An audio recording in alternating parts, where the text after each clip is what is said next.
Jail থেকে পালিয়ে রূপার মতো দীপাকেও গাড়ি চাপা দিয়ে মারার চেষ্টা করলো মিশকা।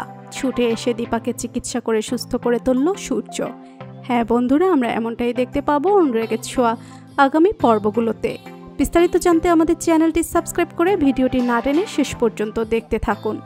দীপা নতুন করে সবটা শুরু করতে চাইলেও সেখানে বাধা হয়ে দাঁড়ায় মিশকার পাপাই পারিজাত সিং। দীপার তৈরি করা সব প্রোডাক্টগুলো জ্বালিয়ে দেয় পারিজাত সিং। তার জন্য পারিজাত সিংকে উচিত শিক্ষা দেয় দীপা আর অর্জুন। দীপা প্রথমে অর্জুনকে অপমান করে তাড়িয়ে দিলেও পরে নিজের ভুলটা বুঝতে পারে, তার কাছে ক্ষমা চায়।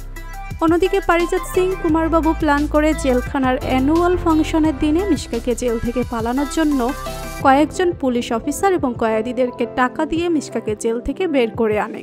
তারপর গ্রাম থেকে দীপার কাছে আরও বড় একটি পারফিউমের অর্ডার আসে, যা শুনে ভীষণ খুশি হয়ে যায় দীপা।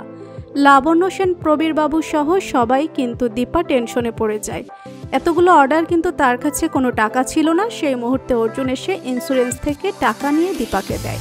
তারপর দীপা সকল অর্ডারগুলো ডেলিভারি করার জন্য বেরিয়ে যায়, কিন্তু পেছন থেকে দীপাকে গাড়ি দিয়ে ফলো করতে থাকে মিশকা। তারপর ফাঁকা রাস্তা পেয়ে দীপাকে গাড়ি চাপা দিয়ে সেখান থেকে চলে যায় মিশকা। তো বন্ধুরা, দীপাকে কি এবার বাঁচাতে পারবে সূর্য? কমেন্ট করে জানিয়ে দাও তোমাদের মতামত। ভিডিওটি ভালো লাগলে লাইক, কমেন্ট, শেয়ার করুন। আর আমাদের চ্যানেলে নতুন হয়ে থাকলে চ্যানেলটি সাবস্ক্রাইব করে রাখুন, যেন অনুরাগের ছোঁয়ার যে কোনো নতুন আপডেট সবার আগে পৌঁছে যায় আপনাদের কাছে। ধন্যবাদ সবাইকে।